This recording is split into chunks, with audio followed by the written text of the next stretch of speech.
In Acts chapter 18, Paul was rejected by the Macedonians. So he washed his hands off of them and went to Corinth.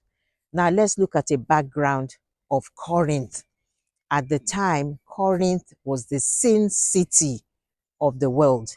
Today, we also have a sin city. If you Google, you will find the city that is today the sin city, which means there's nothing new under the sun. Corinth were known for their promiscuity. They were known for their drunkenness, for their debauchery. They were also known for temple prostitutes.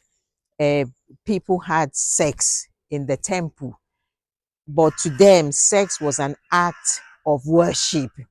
So the women who actually had sex in the temple were honored, they were revered, they were greatly respected. They didn't see it as a dirty trade to do. And in Corinth, there were Greeks, there were Jews, there were mixed multitudes. They even had a saying to Corinthianize. So if you hear, oh, that woman is Corinthianized, it means they are promiscuous.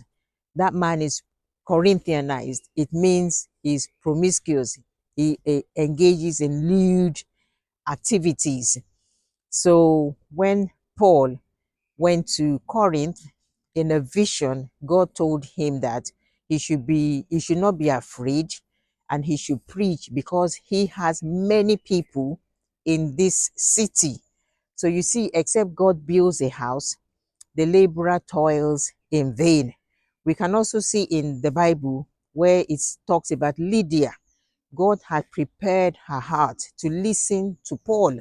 So when Paul preached, Lydia listened.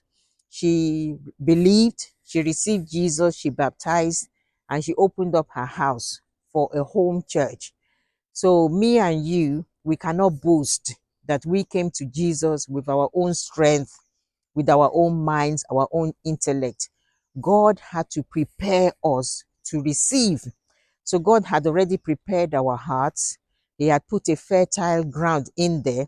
So on the day we heard the good news, either it was in church or it was in the street or it was a TV program, then that seed was germinated.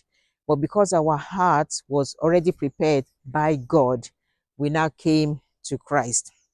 So despite this city having this status of a sin city, God said he had many people here. So Paul stayed there for 1.5 years teaching and preaching, and many people came to Christ. So he founded a church there, which was of Jews and Greeks and other mixed multitudes. And after they had settled, Paul now left and went to Ephesus. So this is the introduction to the book of 1 Corinthians. So we're going to look at 1 Corinthians chapter by chapter, 16 chapters, 16 videos. And at the end, as is our custom, I will make available an ebook of all these series, which of course is free. God bless you. And thanks for joining me on this wonderful journey. Amen.